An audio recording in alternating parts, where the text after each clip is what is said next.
In this video, I want to explore the history of Linux. Now, if you ever use a Linux operating system, you will have seen every now and then the etc passwd file, okay? And for example, this is taken from a simple Docker container. This is the example of the passwd file, the passwd file. This is also, you can find it when you do penetration testing, if you're interested in cybersecurity, you will most often than not have to deal with this file. Now, in this video, I want to explore the origins of this file. Why is this file the way it is? First things first, this file is used in a Linux operating system in order to contain all the informations about the users of the system.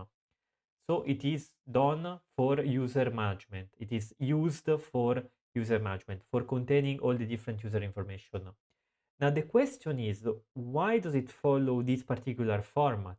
And the format it uses is that it starts with the username, then here we have a bunch of columns, we have a bunch of other information. Like, why exactly is it structured like that? Now, to understand why, we actually need to go back to the roots of Linux. And what are the roots of Linux? Well, in the name itself, we can see it because Linux inherits a lot of ideas from Unix.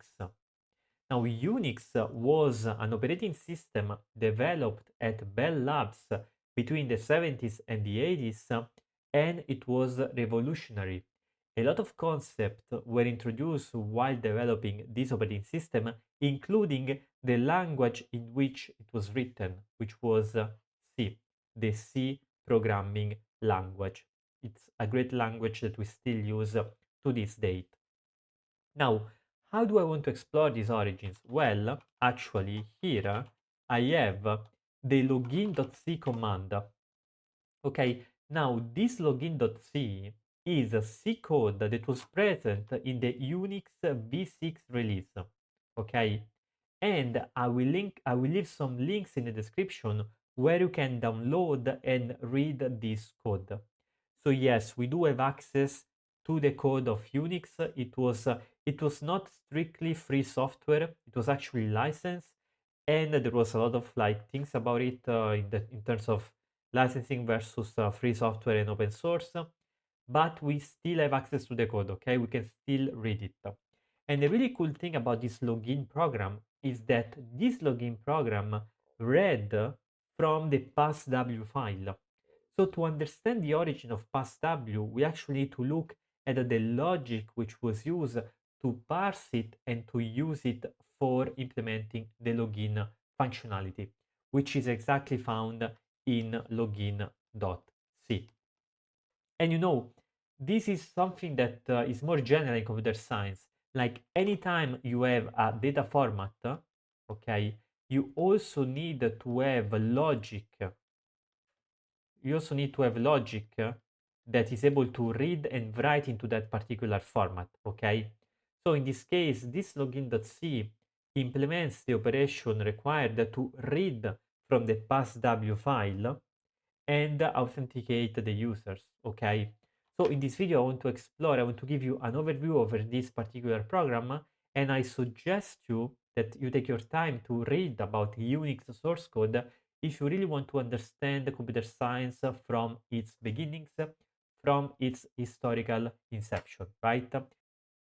Now, when I was exploring this code, I actually commented it, and so here we're gonna read the version that I personally commented. So first things first, here we have the name of the program and also the optional parameter name, because we need to use this program with a name of the user of a system. So here we find a bunch of different structs, UTMP, TTYB, and SWT. So this constructs. Now the UTMP is the user account database. Notice that here we have an anonymous struct, and then we are declaring a variable of that particular struct. So they're using anonymous structs here. So what do we have here? Here we have the name of the user, the TTY, the I field, the time, and the U field. So a bunch of different information related to the user authentication process. Okay. TTYB instead is meant for dealing with the terminal, so for configuring the terminal, and the StatB instead is meant to read the statistics of a file, like for example, the size of the file. Then we have a defined echo 010, and we have a car pointer ttyx. Now at this point we enter into the main function, which is the entry point. Now notice how they used to write functions. This is follows the Kerdigan and Ricci function definition style, K and R. So how does it work? It works that basically here we have the list of arguments without their types, so they are stripped from type information, and then all types are assumed to be int, to be integer.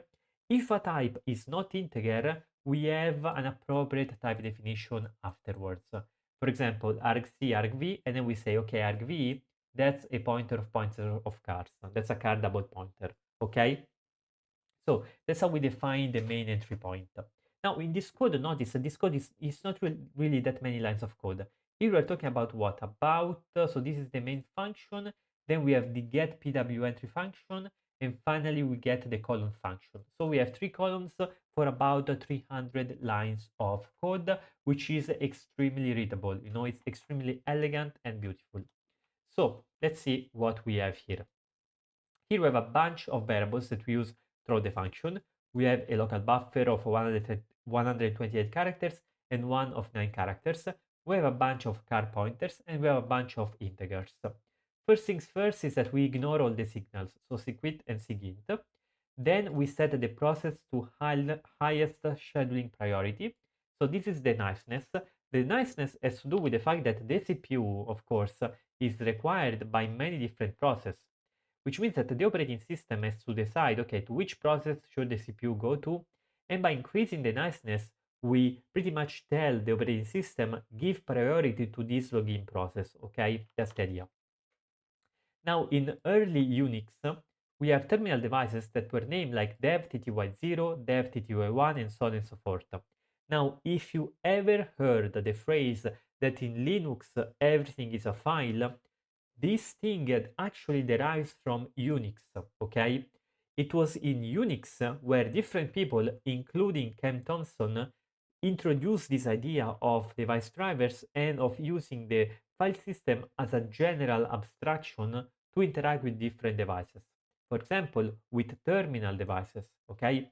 So in this case, look at this little code. It's really like a beautiful piece of code. So we start with a hard-coded string dev ttyx. Then we try to read from the current terminal the name of the device. Now, if this function utmp dot here the function is ttyn, so ttyn of 0 will try to understand the device associated to the standard input, and it's going to assign it to the utmp struct. Now, if the output of this is x, then we could not read the terminal, and so we just say sorry and we exit. A simple write of 7 bytes, okay? Otherwise, we change just the last value here using the name of the TTY. So this one was like A, B, C, something like that. There were also numbers 1, 2, 3. So basically, we try to read it from the standard input, and if we read it, we modify the TTYX. Then, look at here. Here we are loading the terminal configuration into TTYB. We are configuring it to make sure that the pound is used to erase and the at symbol is used to kill the entire line. So basically here we are configuring the terminal into how we want our keystrokes to be processed. So if you want to erase one character, we do the pound. If you want to kill the entire line, we do the at symbol.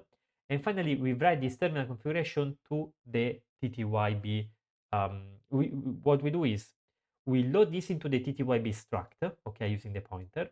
Then we modify the struct in memory, and finally we write it to the terminal configuration. So we have get TTY to read and set TTY to set the terminal. Perfect. Now at this point we have a label, a go-to label loop, which is going to be used if something bad happens within this code, okay? Because this loop, notice that here we have go to bed, and also we have at the end go to bed once again, and here we have go to loop, okay?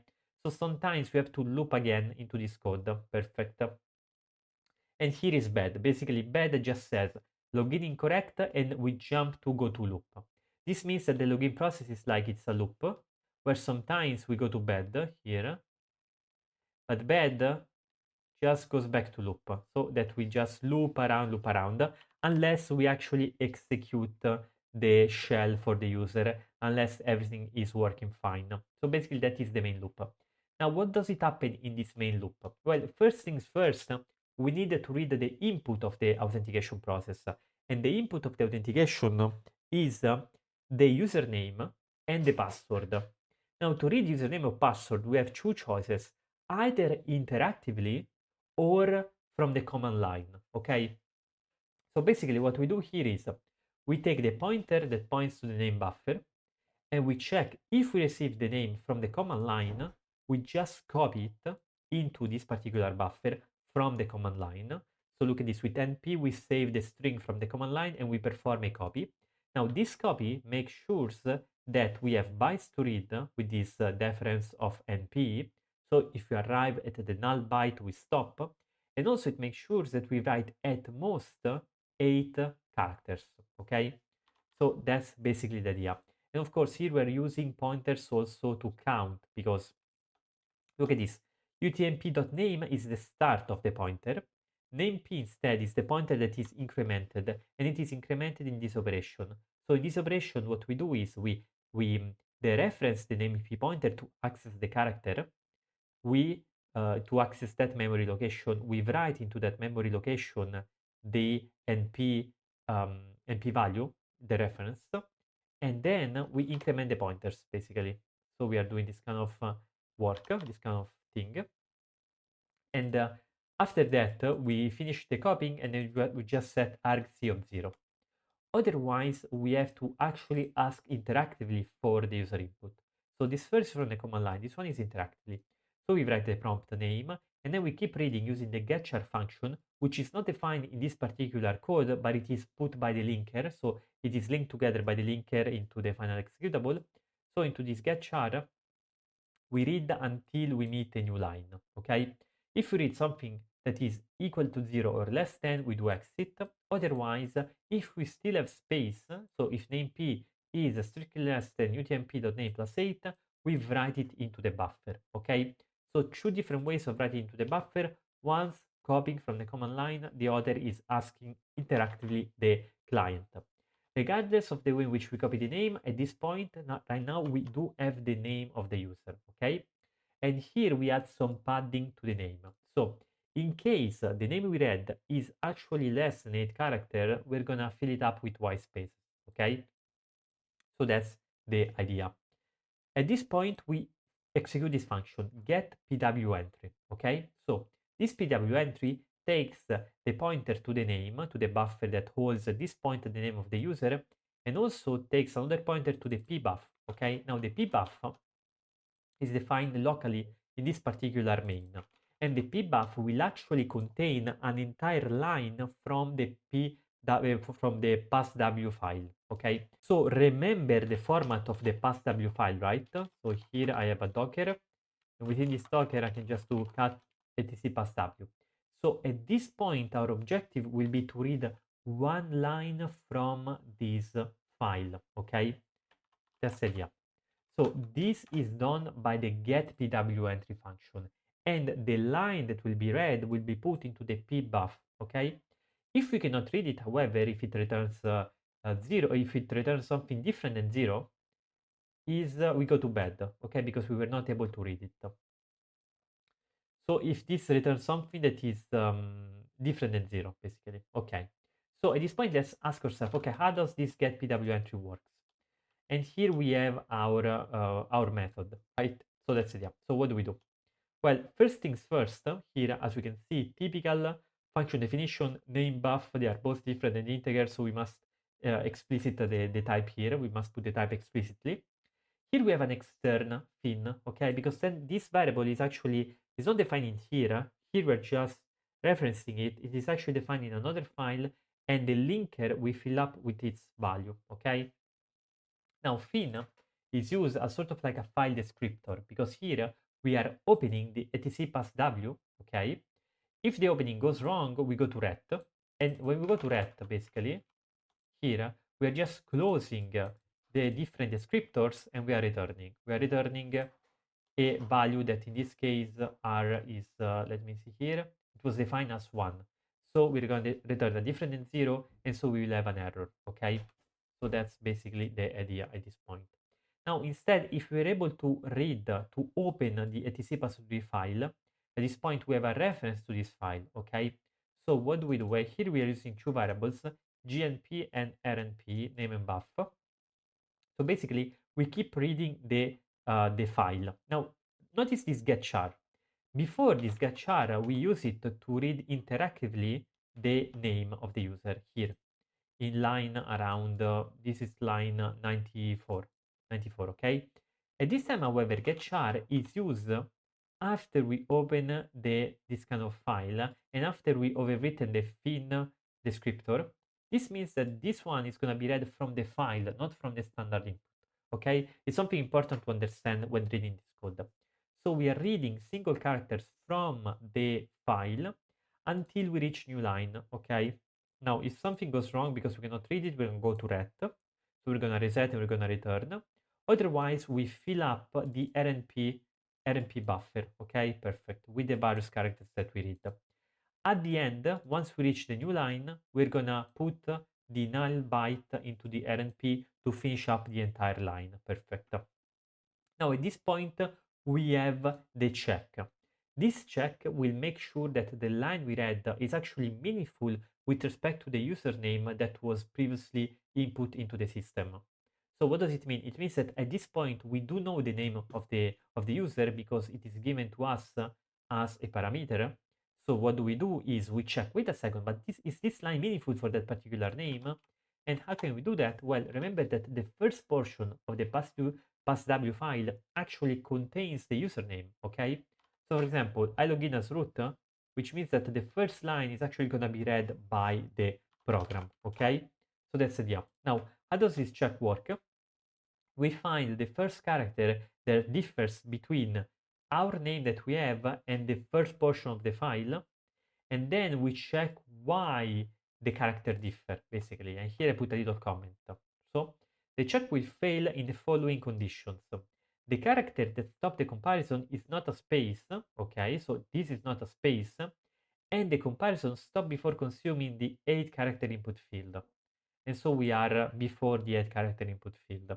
So basically, we are different than a space, so the character that is different between our name and the name in the passwd file is not a white space, and we have sort of like find this conflict before the 8 character input field. And this other aspect is assuming that the character that stopped the comparison is a space, or that the comparison was stopped after consuming the character, the check will fail if the character that stopped the comparison is not the colon delimiter that separates the username from the password hash. Okay, so basically that is the idea. We have two different ways in which we can fail. So basically this fail is sort of like the line is not interesting to respect to the user that we want, that we're looking for. Now, if we fail here, however, we don't restart, we just go to the loop, okay? And the loop means that we read the next line of the file. So basically here we're reading one line after one line after one line, okay? Until we find the line that matches our user. Now, instead, if this condition is not true, which means that we found the line, we return R0, which means that we found our user. We clean up with the fin file descriptor and we return the value, okay? And remember that the last line that was meaningful was actually written into the RNP buffer, which is the buffer given to us by the user. Which means that at this point, once we found the correct line, the line of the etc passw is going to be written in here in pbuff, okay? Now at this point, we're going to consume all these lines. So the remaining code in main, which goes from here to the end, is going to consume a specific line of the etc passw in order to extract all information, to perform a password authentication, and to spawn a shell for the user, okay? So to do that, we need to consume portions of this file. And the way we do it is using the function colon. Now the function colon is defined at the end here, and basically it just keeps all the characters until it finds a semicolon, actually a colon, right? Because colon is like this until it finds a colon. So what's the idea?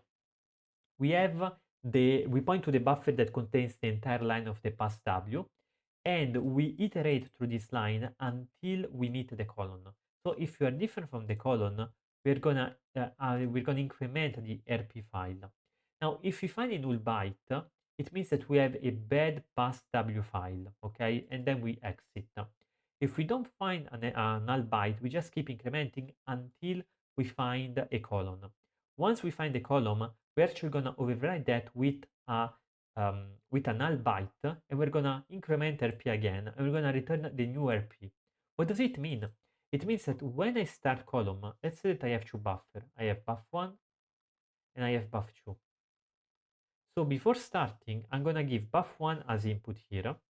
Now buff1 will contain, for example, root, then you have colon, and then you have other information. Now buff2 will actually skip right here. So it's gonna be the string right after the last thing, and buff1 here was changed because now this colon is actually a null byte, which means that I can use buff1 to read the first portion of the passw file, and I can use the return value of this colon function to keep reading the next portion of the file, okay? So I would say it's a pretty elegant method to consume portions of this file. So for example, we can already consume the first portion. Why? Because we already checked the username, okay, within this function get pw entry. So we can consume that and we don't care about that. And so we keep going forward. At this point, of course, it is time for the password. So what do? Well, we say, look, if the next character is different from colon, we have to figure out the password, okay? So what do? Well, at this point, we are asking the password in an interactive way, okay? So we configure the terminal to not show characters, so we disable the echoing of the characters of the terminal, so that when the user types its password, it's not going to be shown into the terminal. We write the password prompt, and then we ask for the password interactively using the same code, okay? We reset the terminal to its original state, once again with the stdy, and like in this case it's both stdy though. So we reset it to its original flags, because here we are reading the flags, we are modifying them, and here we are reading them again, and we are setting them again to its original state. We added a new line, and here is where we hash the password, okay? This script function is not implemented by login.c, it is implemented in a different file, and it is given by the linker during compilation, but basically crypt computes the hash. I'm not sure which hash function they use, probably it was maybe MD5, okay? So they hash the password, because in the passw file, there was not the plain text password, there was the hash password within the file. Now, sometimes it has happened in my career as penetration tester that I found applications that they don't even bother to hash the passwords, okay? While in Unix, they were doing it since the 1970s. So that's pretty great. So they hash the password, and they take from pretty much this PW buff, which contains the plaintext password, they hash it, and name p contains the hash password.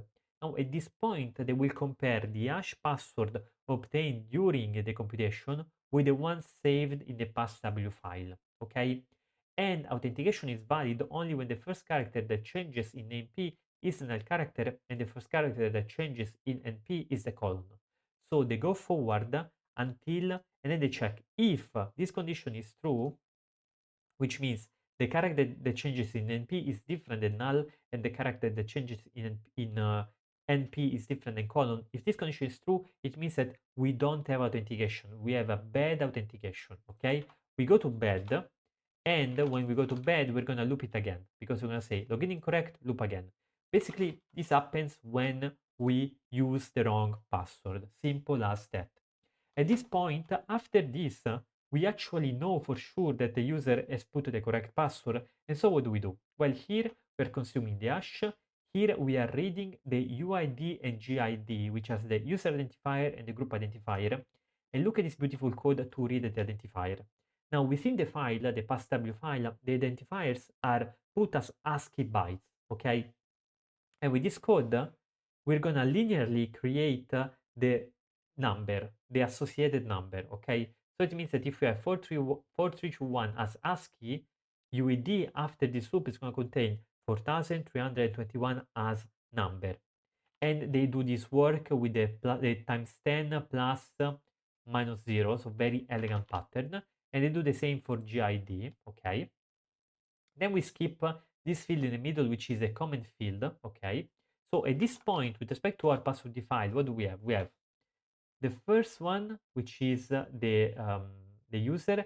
Then here we find the hash. Now, in modern system, the hash is actually not put in the passwd file, okay? The hash has been put now in the shadow file.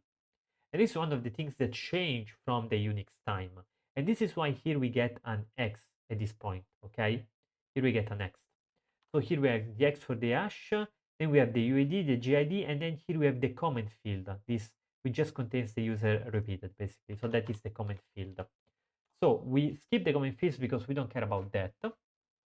Finally, we read the directory field, okay? We read in the directory field and we try to change into that particular directory with the change dir function. If this does not work, it's because there's no directory and we go to loop. We repeat it again, okay? We repeat it again.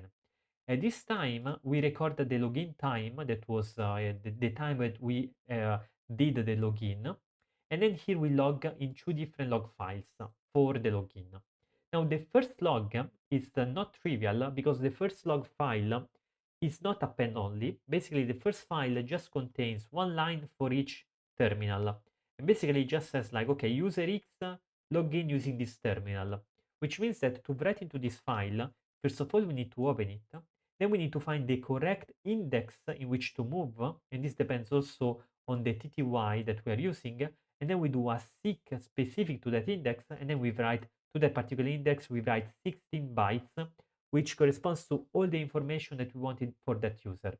Now notice that in the UTMP structure, here at the top, we do not have the password, okay? This is important. We do not have the password, we just have general information regarding the login. So that's the idea. So we take note of that, basically we write this, and then we also write into an append only log, which is the WTMP. So look at this, at this time we just seek towards the end of the file and we write there another 16 bytes. So the same structure is written two times, one in a fixed file and another in an append only file. Finally, we open the message of the day file, and if there is a message of the day, we write it into the terminal, okay? If there is email, we're gonna write you have email, and to check if you have email, they're gonna use a stat on the .mail file. So extremely simple. Like one of the most beautiful things of this system is its sheer simplicity, okay? We change the ownership of the terminal to the logged in user, okay? So that now that user has control over the terminal, we set the process group ID and the process UID of that of the process. For the current process, we're going to change the user ID and the group ID of the user that performed the login. And finally, look at this beauty. We perform an execl. So we write into NP the binsh, because at this point, basically, either we've written the shell into the passw file, like here at the end, basically we have the shell, okay? So, for example, bin bash. So if you don't have a shell, the default shell is binsh. And once we have binsh, we're gonna do execl, okay? We're gonna do execl of binsh. Now, at this point, if we successfully executed the shell, the entire process is going to change, which means that we will never execute these two commands.